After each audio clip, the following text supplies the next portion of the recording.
Hi friends, ఈరోజు కూడా ఒక చక్కటి స్పైన్ చిల్లింగ్ హారర్ స్టోరీతోని నేను మీ ముందుకైతే వచ్చేసాను. నేను మీ అంజని, మీరు చూస్తున్నది SRK హారర్ స్టోరీస్. స్టోరీలోకి వెళ్ళబోయే ముందు మీ అందరికీ తెలుసు కదండి, లైక్ చేయండి, షేర్ చేయండి, హై పాయింట్స్ ఇవ్వండి. కొత్తగా చూస్తున్న వాళ్ళు ఛానల్ని సబ్స్క్రైబ్ చేసుకోండి, పక్కనున్న బెల్ ఐకాన్ అయితే క్లిక్ చేయండి. ఇంకా మీకు జరిగిన రియల్ హారర్ ఇన్సిడెంట్స్ నాతో షేర్ చేసుకోవాలని అంటే డిస్క్రిప్షన్ బాక్స్ లో ఇన్స్టాగ్రామ్ లింక్ నైతే ఇస్తున్నాను, అక్కడికి వచ్చి మీ స్టోరీస్ ని నాతోనైతే షేర్ చేసుకోండి. మరి మీ చేతుల్లోనైతే ఉంది, ఏం చేస్తారో చెయ్యండి. లైక్ అయితే చేయండి కంపల్సరీ, అండ్ అలాగే షేర్ చేయండి, వ్యూవర్షిప్ అయితే పెంచండి. అండ్ ఇప్పుడు మనం ఈరోజు దునిషా సిస్టర్ అడిగిన ఒక రిక్వెస్టెడ్ వీడియోని అయితే చెప్పుకోబోతున్నాము. అదేనండి, యక్షిని స్టోరీ అయితే అడిగారు. అయితే నేను గత 2 రోజులుగాను ఈ వీడియోస్ లోనే చెప్తున్నాను, మీకు ఎటువంటి హర్రర్ నచ్చుతుంది, ఆ హర్రర్ కి సంబంధించిన స్టోరీస్ ని నేను ప్లే చేస్తాను అని. ఈ వీక్ అంతా కూడాను నేను మీరు అడిగిన రిక్వెస్టెడ్ వీడియోనైతే ప్లే చేస్తాను. కాబట్టి ఎవరైనా అడగాలి అనుకుంటే వీడియోని చూడగానే వెంటనే మీరు లైక్ చేసి హై పాయింట్స్ ఇచ్చి షేర్ చేయండి. అలాగే మీ రిక్వెస్ట్ ఏంటో అనేది నాకు ఫస్ట్ ఎవరైతే రిక్వెస్ట్ పెడతారో కామెంట్ సెక్షన్ లోని వాళ్ళ రిక్వెస్ట్ అయితే చెప్తాను. అండ్ వన్స్ మీ రిక్వెస్ట్ అయిపోయిన తర్వాత వేరే వాళ్ళకైతే ఛాన్స్ ఉంటుంది, మీరు ఇంకా అడగడానికి వీల్లేదు. అండ్ ఈ వీక్ అంతా కూడాను నేను మీరు అడిగిన రిక్వెస్టెడ్ వీడియోస్ అయితే చేస్తాను. నిన్నటి రోజున ఎందుకు పెట్టలేదు అని అంటే, నాది ఎప్పుడు కూడాను ఒక రోజు ముందైతే ఉంటుంది, అంటే ముందు రోజే నేను వీడియోని అయితే చేయడం జరుగుతుంది. కాబట్టి మీకు ఆ టైంలోనైతే వస్తున్నాయి వీడియోస్, అర్థం చేసుకోగలరు. అండ్ ఈ రోజు ఫస్ట్ టైము దునిషా సిస్టర్ అడిగిన ఈ వీడియోనైతే పోస్ట్ చేస్తున్నాను. యక్షిని గురించి అయితే అడిగారు. సో ఈ రోజు స్టోరీ దాని మీద అయితే ఉండబోతుంది. మరింకెందుకు ఆలస్యం, లేట్ చేయకుండా ఈరోజు వీడియోలోకి వెళ్ళిపోదాం.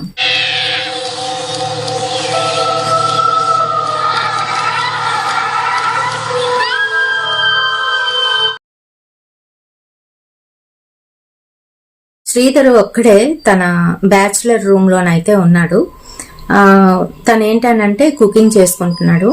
ఈలోగా తన రూమ్ అంతా కూడాను చల్లగానైతే మారిపోయింది. అంతేకాకుండా స్మోకీగానైతే ఉంది, అంటే పొగ రిమ్మేసి ఉందన్నమాట. ఇదేంటి, నేను వంట చేస్తున్నాను కదా, దానివల్ల పొగ రిమ్మేసిందా అనుకున్నాడు. అంతా చూశాడు. రూమ్లోకి బయటకైతే వచ్చి చూసేసరికి ఆ పొగ లోపల నుంచి ఒక రూపంలాగా మారి, ఆడదాని రూపంలా మారి తన దగ్గరకైతే వస్తుంది. ఆ పొగ వచ్చేసరికి భయంతో గట్టిగా అరిచి కిందనైతే పడిపోయాడు, స్పృహ కోల్పోయాడు. తను అలా స్పృహ కోల్పోయి 1 గంట సేపు అయితే నేల మీదే ఉన్నాడు. ఆ తర్వాత తెలివైతే వచ్చింది. అంతా చూశాడు, నార్మల్ గానైతే ఉంది. పొయ్యి మీద కూర బాగా మాడిపోయి వాసన అయితే వస్తుంది. గబగబా వెళ్ళాడు, స్టవ్ అయితే బంద్ చేశాడు. అదంతా తోముకొని ఏంటి ఇలా అయ్యింది, ఎవరది, ఎందుకు ఇలా భయపడిపోతున్నాను అని కంగారు పడుతున్నాడు. ఈలోగా ఎవరో తలుపు అయితే నాక్ చేశారు. ఎవరది అంటూ గబగబా బయటికి వచ్చి తలుపు అయితే తీశాడు. తన బ్యాచులర్ రూమ్లోని ఒక అబ్బాయి అన్నమాట. ఏరా శ్రీధర్, ఏంటి ఇంత వాసన వస్తుంది, రూమ్ అంతా ఏం చేసావు అని అడుగుతున్నాడు. అది ఏమైందో తెలీదురా, నాకు ఎందుకనో భయం వేస్తుంది. రూమ్లోని ఇందాకలు ఏం జరిగిందంటే అంటూ తనకి జరిగిన విషయం అయితే చెప్పాడు. అవునా, నాకైతే ఏం కనిపించట్లేదు, ఏమీ అనిపించట్లేదు. సడన్ గా ఏంటి, ఎవరైనా ఏదైనా మట్టుకొని వచ్చామా ఏంటి? సరే అయితే ఓ పని చేద్దాం, రూమ్లోని సాంబ్రాణి ధూపం వేస్తే ఇలాంటివేవి కూడా రావంటారు కదా, అలాంటి ధూపం ఏదైనా వేద్దామా అని అన్నాడు. అంటే సరేనని చెప్పేసి ఆ మధ్యాహ్న సమయంలోని వీళ్ళు ధూపం అయితే వేశారు. కాసేపు బానే అంతా కూడాను రిమ్మిన తర్వాత నార్మల్ గా వీళ్ళు మిగతాదంతా కూడా పొగ ఎక్కువైపోతుందని బయటనైతే పెట్టేశారు. మళ్ళీ తను కుకింగ్ అయితే చేస్తున్నాడు. ఎందుకనంటే ఈ రోజు తన టర్న్ అన్నమాట, శ్రీధర్ టర్న్. అందుకని చెప్పి తను కుకింగ్ అయితే చేస్తున్నాడు. ఈలోగా వచ్చిన అబ్బాయి కాళ్ళు కడుక్కొని బయటన వాళ్ళకి బాత్రూమ్ అయితే ఉంది, అక్కడ కాళ్ళు కడుక్కొని లోపలికైతే వస్తున్నాడు. లోపలికి వస్తున్న సమయంలోని ఈ శ్రీధర్ కుకింగ్ చేస్తున్నాడు కదా, తన వెనకాతల ఒక అమ్మాయి రూపంలోని పొగ అయితే కనిపిస్తుంది. కనిపించేసరికి సడన్ గా అది చూసి భయపడిపోయాడు ఈ అబ్బాయి. భయపడిపోయి శ్రీధర్ అని గట్టిగా అరిచాడు. అరిస్తే తను వెనక్కి తిరిగాడు. ఏమైంది, ఎందుకు అలా అరుస్తున్నావు అంటే, నీ వెనకాతల ఎవరో ఉన్నారా అని భయపడిపోతూ చెప్తున్నాడు. తనకి కూడా భయం వేసింది, ఇంకా వెంట్రుకలు నెక్కబొడుచుకున్నాయి వంటి మీద. బాబోయ్, అయితే నిజంగానే నేను ఇందాకలా చూసింది నిజమేనమాట అని చెప్పేసి భయపడిపోయి కంగారు పడిపోతున్నాడు. కంగారు పడిపోతుంటే, అలా కాదు, మనం ఏదైనా చేద్దాము, నీ వెనకాతలు ఏదో వచ్చినట్టుందిరా అని అంటున్నాడు. ఈలోగా మరొక అబ్బాయి, ముగ్గురు అయితే ఉంటున్నారు ఆ రూమ్ లోని, మరొక అబ్బాయి అయితే వచ్చాడనమాట. ఏంటి ఇంకా ఇద్దరు ఏం చేస్తున్నారు, వంట ఇప్పటికీ ఇంకా అవ్వలేదా, 4 అయిపోతుంది, ఇంకా తినలేదా ఇద్దరు నాన్న? లేదురా, ఇడు వంట ఇలా చేశాడు, ఆ తర్వాత ఇంట్లోని ఇలా జరుగుతుంది రూమ్ లోని, ఎవరేం మట్టి తీసుకొచ్చామో ఇంట్లోకి అని వాళ్ళిద్దరు కూడాను తినతోనైతే చెప్పాడు. చెప్తే తిన అసలు ఇలాంటివి ఏవి నమ్మడనమాట. అబ్బాయి పేరు సంతోష్. సంతోష్ ఇలాంటివి ఏవి నమ్మడు. ఏదో చెప్తారు అన్నిని, కబుర్లు వింటే అన్ని చెప్తారా మీరు, తొందరగా చేయరా, వంట చేయి తొందరగాను, నాకు ఆకలేస్తుంది, మధ్యాహ్నం ఏం తినలేదు నేను, అలాగ ఆఫీస్ నుంచి వచ్చేసాను అని అంటున్నాడు. వీళ్ళు ఏంటి అని అంటే, మార్నింగ్ ఏదైనా చేసుకొని లేదంటే నైట్ రైస్ ఉంటే అందులోని పెరిగేసుకొని తినేసి మళ్ళీ మధ్యాహ్నం గాని లేదనంటే సాయంత్రం గాని వచ్చినప్పుడు మళ్ళీ భోజనం పెట్టుకుంటారనమాట. రాత్రికి ఇంకేం తినకుండా నైట్ ఫుల్కాలో అలాంటివి ఏమైనా తినేస్తారు. అయితే మరి అలానే త్వరగా చెయ్యని వాడైతే తిడుతున్నాడు. తిట్టి వాడు బాత్రూమ్కి వెళ్ళి వచ్చేసాడు. వచ్చేస్తే వీళ్ళిద్దరూ ఇంకా దాని గురించే డిస్కషన్ అనమాట. ఏంటంటే దగ్గరగా చూశారు కదా ఇద్దరును, దాని గురించే డిస్కస్ చేసుకుంటున్నారు. ఈలోగానే ఏంటి అని అంటే, సంతోష్కి ఫోన్ అయితే వచ్చింది తన గర్ల్ ఫ్రెండ్ దగ్గర నుంచి. తను బయటికి వచ్చి ఆ అమ్మాయితోనైతే మాట్లాడుతున్నాడు. ఈలోగా వీళ్ళు భోజనం అయితే రెడీ చేసేసారు. అక్కడైతే కిందన వడ్డించేసుకున్నారు. వడ్డించేసుకొని వాడేంటి ఇందాక ఆకలి అన్నాడు ఇంకా రాలేదు అని చెప్పేసి ఒరే వెళ్ళి పిల్లరా అంటే ఇద్దరు వెళ్ళి బాల్కనీ దగ్గరికి సంతోష్ని అయితే పిల్లడానికి వెళ్ళాడనమాట. వెళ్ళి సంతోష్ భోజనం పెట్టేస్తాను రా అని చెప్పేసి తను వచ్చేస్తున్నాడు. వచ్చేస్తుంటే వస్తాను అంటూ శ్రీధర్ వైపు అయితే చూశాడు. ఫోన్ పట్టుకొని శ్రీధర్ వైపు అయితే చూశాడు. చూసేసరికి శ్రీధర్ ఇలా లోపలికి గుమ్మం లోపలికి వెళ్తున్నాడు అనమాట. తన వెనకాతలే ఏదైతే ఆ పొగ లాంటి రూపం ఉందో అమ్మాయిది, ఆ అమ్మాయి కూడా లోపలికి వెళ్తుంది శ్రీధర్తో పాటుగాను. అది ఈ అబ్బాయి కల్లారా చూశాడు. ఫోన్లో మాట్లాడుతున్నాడు. అయిపోయింది, అర్థమైపోయింది వీళ్ళు అన్నది నిజమే, అయితే ఏదో ఉంది ఇంట్లోనేని. కానీ వెంటనే శ్రీధర్ వెనకాతలే తిను వెళ్ళి, రే శ్రీధర్ నీ వెనకాతలు ఏదో ఉందిరా, నిజంగానే మీరు అనేది నిజమే అని ఒప్పుకున్నాడు. ఒప్పుకునేసరికి అప్పుడు ముగ్గురికి భయం పట్టుకుందనమాట. ఉండాలి కదా, అదే రూమ్ లో ఉండాలి కదా. సో భయం పట్టుకొని వీళ్ళు ఏం చేశారు, ఇద్దరు ముగ్గురిని అయితే అడిగారు, వాళ్ళకి తెలిసిన వాళ్ళని కూడా అడిగారు. సో వీళ్ళు ఏమనుకున్నారు అని అంటే, ఎవరి దగ్గరికైనా వెళ్ళి ఏదైనా ఉంటే అది తీయించుకోవాలి, లేకపోతే రూమ్కి తీసుకొచ్చి రూమ్ లోనే కనిపిస్తుంది కాబట్టి దాన్ని తీయించుకోవాలి అని చెప్పేసి ప్లాన్ అయితే వేసుకున్నారు. మరి వెంటనే అంటే దొరకరు కదా, వెంటనే ఇల్లు దొరకదు, వాళ్ళు ఖాళీ చేసి వెళ్ళిపోవడానికి. అలానే వెంటనే భూతప్రేతాలని విడిపించే వాళ్ళు కూడా ఇట్టే దొరికారు. సో వీళ్ళు ఏంటంటే తెలిసిన వాళ్ళందరినీ కూడా అడుగుతున్నారు. అలాగే వీళ్ళు కూడా వెతుకుతున్నారు అనమాట, అలాంటి వాళ్ళు ఎవరైనా దొరుకుతారా అని. అయితే ఆ రోజు నైట్ సాయంత్రానికల్లా చాలా మందిని అడిగేశారు.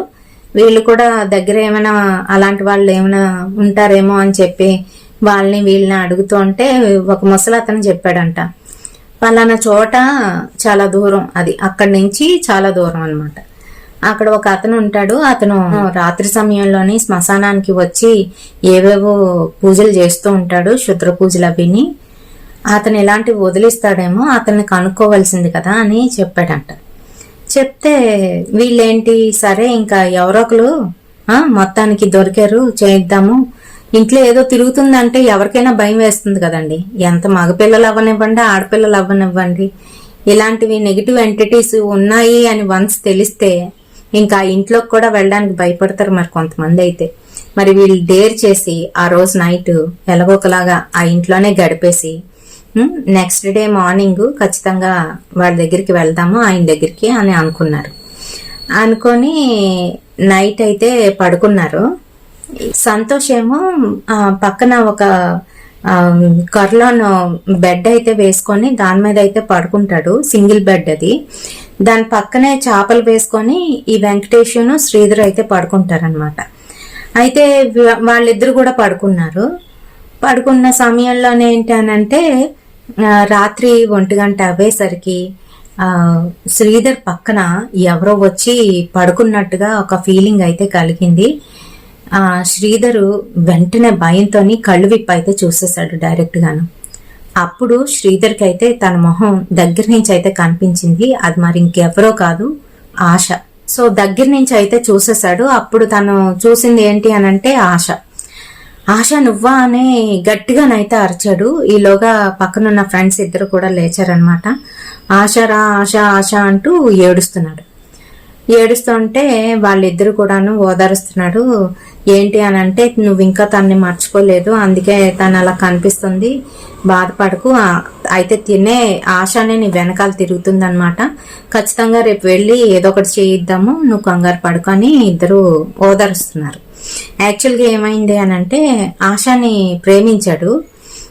ప్రేమించి ఇద్దరు పెళ్లి చేసుకుందామని అనుకున్నారు. అప్పటికి తనకి ఇంకా ఉద్యోగం అయితే లేదు, ఇప్పటికీ కూడా లేదు. ఏదో చిన్న చితక ఉద్యోగం అయితే చేస్తున్నాడు.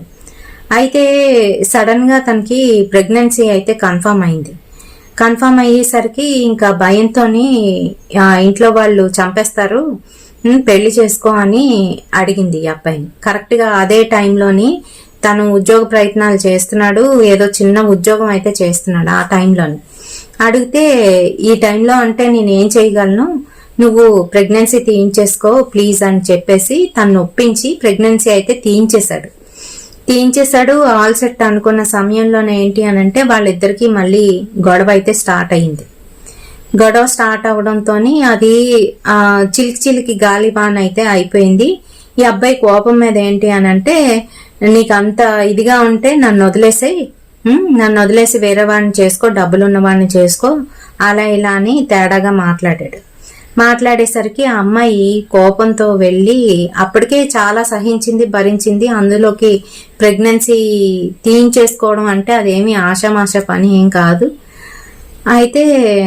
అయితే తను సూసైడ్ అయితే చేసుకుంది. సూసైడ్ చేసుకోవడం, చనిపోవడం అన్ని కూడా తనకు తెలుసు. అలా చనిపోయిందని తెలుసు. ఆశ చనిపోయిన నెల రోజులకి ఇలా అయితే కనిపిస్తుంది తనకి. కనిపించేసరికి ఇంకా భయంతో వణికిపోతున్నాడు అనమాట. అయితే ఆశనే ఇలా కనిపిస్తుంది, నేను చేసిన తప్పు అని ఏడుస్తూ ఉంటే కంగారు పడకలే, మనము అతని దగ్గరికి వెళ్తాము, అతను ఏదో ఒక సొల్యూషన్ అయితే మనకు చూపిస్తాడు అని చెప్పేసి నెక్స్ట్ డే మార్నింగ్ వాళ్ళు మంచివాళ్ళు, ఆ అబ్బాయిలు ఇద్దరు కూడాను, శ్రీధర్తో పాటు ఉన్న వాళ్ళిద్దరూ కూడాను మంచివాళ్ళు, వెంకటేష్ ఇంకా ఇంకో అబ్బాయిని. అయితే వాళ్ళిద్దరూ కూడాను పాపం వదిలేకుండాను ఈ శ్రీధర్ని తీసుకొని అతని దగ్గరికి అయితే వెళ్లారు. అయితే వీళ్ళు ముందే దాని గురించి పూర్తిగా కనుక్కోవాలి. ఏంటి అని అంటే అవతల వాళ్ళు ఎలాంటి వాళ్ళు, ఏం పూజ చేస్తారు, నిజంగానే దెయ్యాలని భూతాలని వదిలిస్తారా లేదా అనేది తెలుసుకొని వెళ్ళాలి. వీళ్ళేంటి గుడ్డెద్దెల్లి చేలో పడినట్టు అతను ముసలతను ఎవరో చెప్పాడు, ఇలాగ శ్మశానంలో పూజలు అవి చేస్తాడు అది ఇది అని చెప్పగానే వీళ్ళు వెళ్ళి అతనితోనైతే మాట్లాడారు. ఇలాగా మాకు ఒక అమ్మాయి వలన ఇబ్బంది కలుగుతుంది, మా ఇద్దరికి కన్నా వాడికే మాకు కనిపిస్తుంది, కాకపోతే మమ్మల్ని ఏం చేయదు, ఆ అబ్బాయిని మటుకు ఇలాగా హింసిస్తుందండి, ఇలా ప్రేమించాడు, తర్వాత ప్రెగ్నెన్సీ వచ్చింది, తీయించేశాడు, పెళ్లి చేసుకోలేదు, గొడవ అయ్యింది, బ్రేకప్ చెప్పాడని తన కోపంతో వెళ్ళి సూసైడ్ అటెంప్ట్ చేసింది అన్ని చెప్పుకొని వస్తే సరే నేనైతే చూస్తాను, మీకు ఎటువంటి ప్రాబ్లం లేకుండా చేస్తాను అని చెప్పేసి ఈ శ్రీధర్ ఎవరైతే ఉన్నారో ఆ అబ్బాయిని పిలిచి ప్రత్యేకమైన పూజ ఏదో చేశాడంట.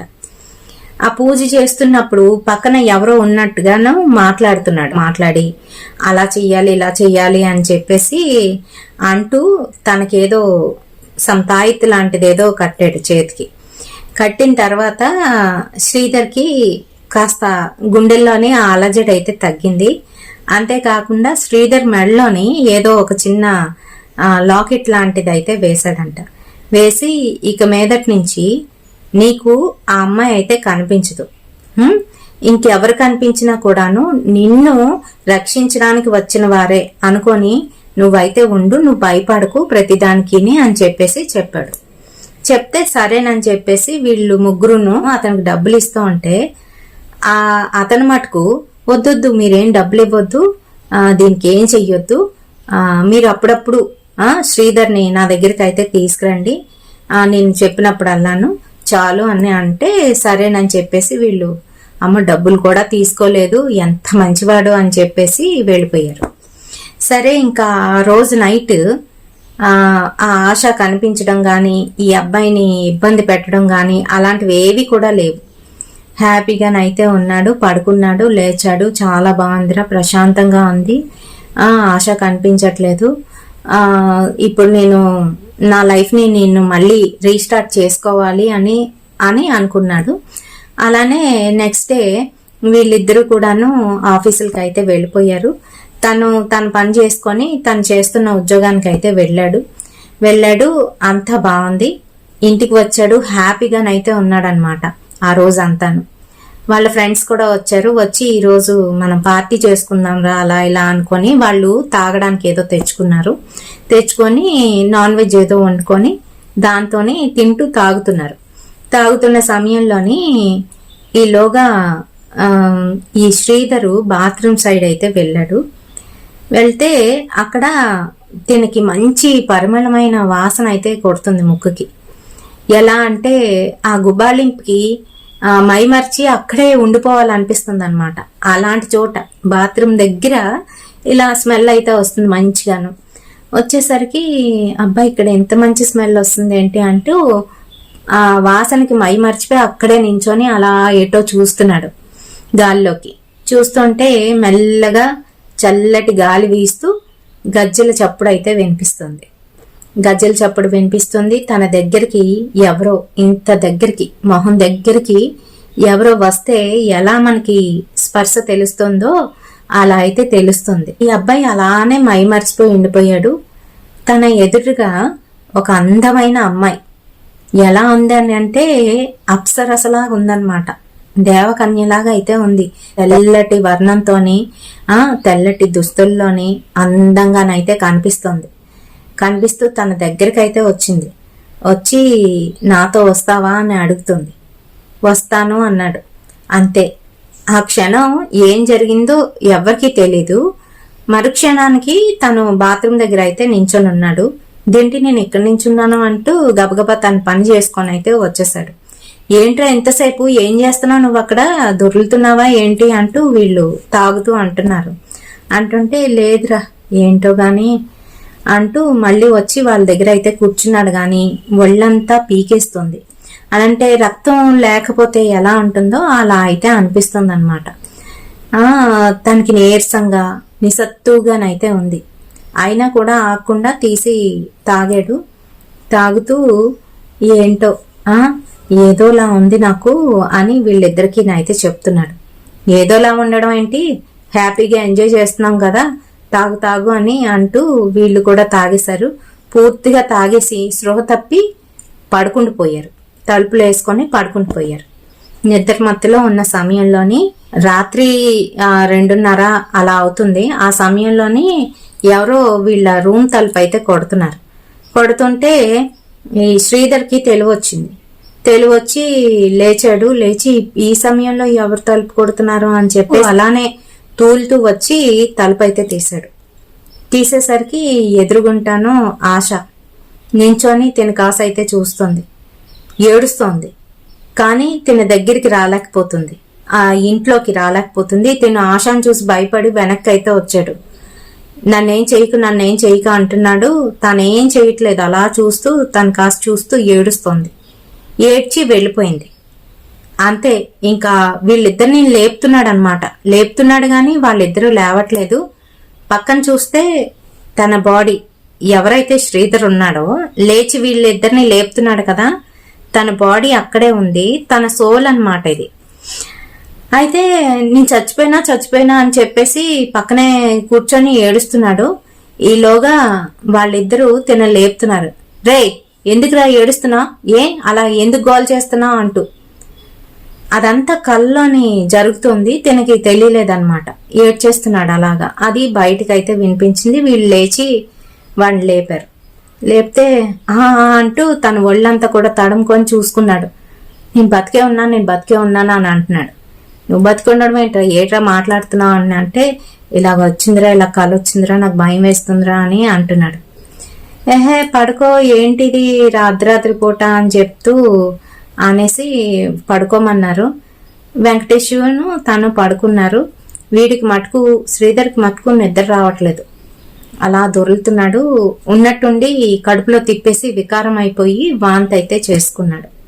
అంతే, మరి వాళ్ళిద్దరూ లేచారు. వాడిని తిట్టుకుంటూ, ఇదంతా క్లీన్ చేయి, నువ్వే క్లీన్ చెయ్యి, అలా ఇలా అని వాడిని అయితే తిట్టారు. మొత్తం అంతా క్లీన్ చేసుకున్నాడు. బయటికి వెళ్ళి బాత్రూమ్ దగ్గరికి వెళ్ళేసరికి మళ్ళీ అదే పరిమళ భరితమైన సువాసన వస్తోంది. ఆ అమ్మాయి అయితే నడుచుకుంటూ తిన దగ్గరికి అయితే వచ్చింది. వచ్చి మళ్ళీ అలానే ఒక గంట గడియ అయిన తర్వాత మళ్ళీ స్పృహ అయితే వచ్చిందనమాట. ఏం జరుగుతుందో తెలీదు. తనకేమో బాడీ అంతా వీక్ అయిపోతుంది. ఎలా అంటే నీరసంగా నిస్సత్తుగానైతే అయిపోతున్నాడు. ఈలోగా బాత్రూంలోకి వెళ్ళి స్నానం చేసుకొని అవన్నీ ఉతికేసి శుభ్రం చేసేసి బయటకైతే వచ్చాడు. అప్పటికే తెల్లారిపోయింది, 4 అయితే అయిపోయింది. వీళ్ళు ఇంకా నిద్రమత్తులోనైతే ఉన్నారనమాట. వీడు అక్కడే అలానే ఉన్నాడు. మళ్ళీ అలానే బాత్రూంలో నుంచి బయటికి రాగానే దూరంగానూ ఆశ అయితే కనిపిస్తుంది. తన్ని చూస్తూ ఏడుస్తోంది. ఏం మాట్లాడట్లేదు, దగ్గరికి రాలేకపోతుంది. దూరంగానైతే ఉంది. ఏడుస్తూ ఉంటే తను చూసి ఇంకా భయపడిపోయాడు. గట్టిగానైతే అరిచాడు. తన అరుపు విని లోపల పడుకున్న వాళ్ళిద్దరు ఫ్రెండ్స్ కూడా వచ్చారు. వచ్చి ఏంట్రా, ఎందుకు అంత గట్టిగా అరుస్తున్నావు అని అంటే, మళ్ళీ ఆశ కనిపిస్తుందిరా, అది కనిపిస్తుందని ఏడుస్తున్నాడు.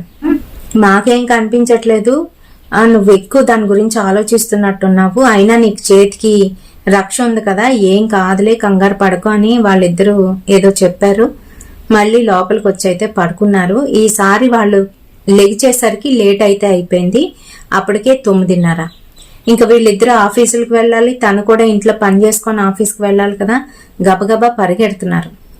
అయితే ఈ సమయంలోని వెంకటేష్కి బాగా నీరసంగా అనిపించి, నేను ఈరోజు వెళ్ళను, నేను ఉండిపోతాను, మీరిద్దరు వెళ్ళండి అని చెప్పాడు. తను ఉండిపోయి మధ్యాహ్నం ఏదో వంట చేస్తాడు. వంట చేసేసి తినేసి కాస్త నిద్ర మత్తుగా అనిపిస్తే పడుకున్నాడు. తను ఎప్పుడైతే అలా పడుకున్నాడో తన కల్లోకి ఆశ వచ్చి ఏడుస్తోంది. అన్నయ్య అంటూ ఏడుస్తోంది. ఏంటనంటే ఆశ బతుకునేటప్పుడు ఈ వెంకటేష్ని అన్నయ్య అని పిలిచేది.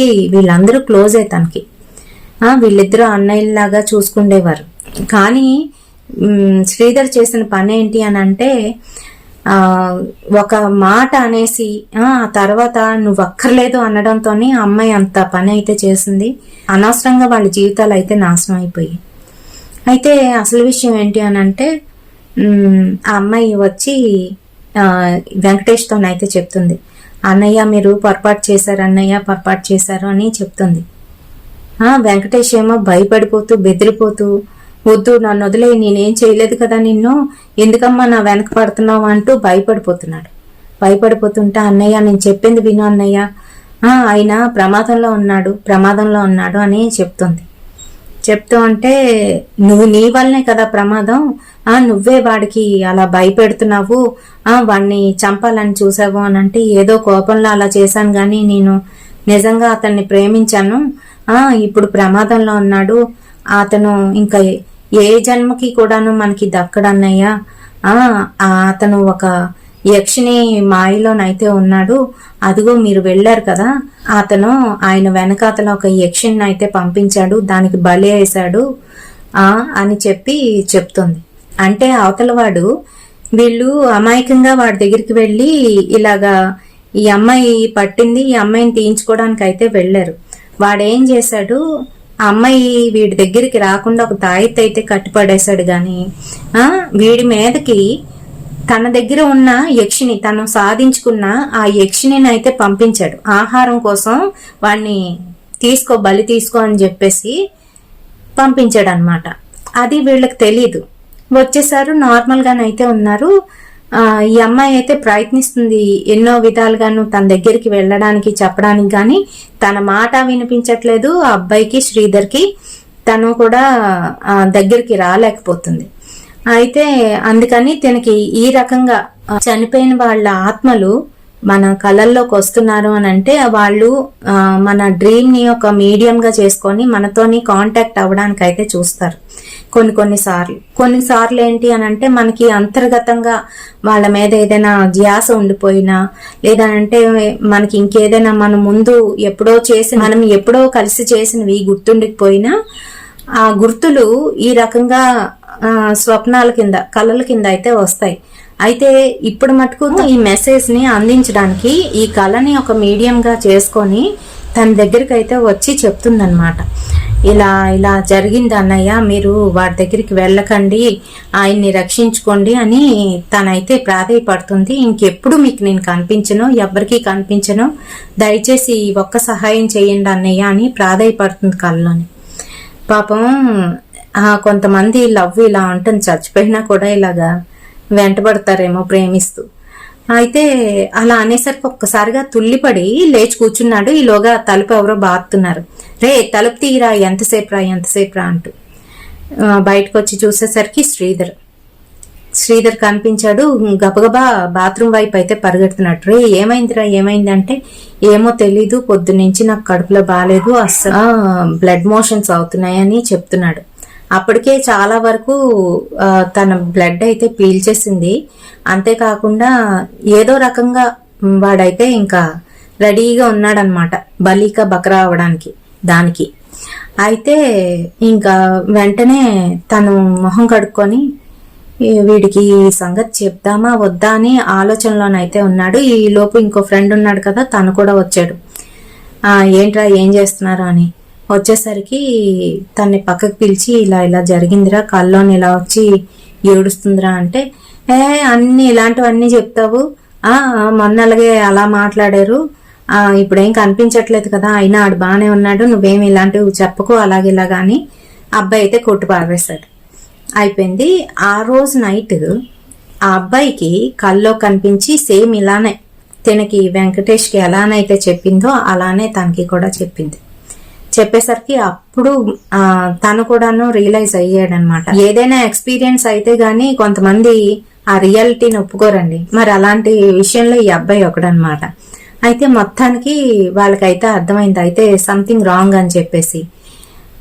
ఈలోగా ఈ అబ్బాయికి చెప్తే, శ్రీధర్కి చెప్తే ఎక్కడ ప్యానిక్ అయ్యి ఇంకా ఇబ్బంది పడతాడు అని చెప్పేసి తన్ని జాగ్రత్తగా చూసుకొని, అప్పటికే తను వీక్ అయిపోయాడు. మర్నాడు ఆఫీస్కి వెళ్ళలేని పరిస్థితి అనమాట. మంచాన్ని పట్టేసి టాబ్లెట్లు వేసుకుంటున్నా మోషన్స్ అయితే తగ్గట్లేదు, ఇంకా బ్లడ్ మోషన్స్ అయిపోవడంతో బాగా ఇదిగా అయిపోయాడు అనమాట. ఇంకా లాభం లేదు అని చెప్పేసి హాస్పిటల్కి అయితే తీసుకువెళ్ళి హాస్పిటల్లో జాయిన్ చేశారు. ఏదో మామూలు బ్లడ్ మోషన్స్ లాగే వాళ్ళు ట్రీట్ చేస్తున్నారు, కానీ అంత సీరియస్నెస్ లేదు అని వాళ్ళైతే చెప్తున్నారు. ఈలోగా వీళ్ళు ఏం చేయాలో వీళ్ళకి అర్థం కాలేదు. ఇంకెవరి దగ్గరికి వెళ్తారు చెప్పండి? వాడి దగ్గరికి వెళ్ళి పట్టిన దయ్యాన్ని వదిలించుకుందాం అంటే వాడు అలానే చేసి ఇదిగో ఇలా అయితే అప్పచెప్పాడు అనమాట యక్షిని. ఇంకా వెంటనే వాడిచ్చిన తాయెత్తు అన్ని కూడా తీసేశారు. అయినప్పటికీ కూడాను ప్రాబ్లం అయితే తగ్గలేదు. మొత్తానికి వీళ్ళు ఏదో చేసే లోపే తనైతే చనిపోవడం జరిగింది. అయితే ఈ యక్షిణుల గురించి మీకు చాలా విషయాలు ఇక్కడైతే చెప్తాను, వినండి. వింటే మీకు ఈ లింక్ అయితే అర్థమవుతుంది. అయితే మనకి కొంతమంది 32 యక్షిణులు ఉన్నారని, కొంతమంది ఏమో 34 మంది యక్షిణులు ఉన్నారని చెప్తారు. మరి సరిగ్గా మనకైతే కౌంట్ తెలీదు. 34 మందో 32 మందో 36 మందో మొత్తానికైతే యక్షిణులు ఉన్నారు. ఇది మటుకు కరెక్టే.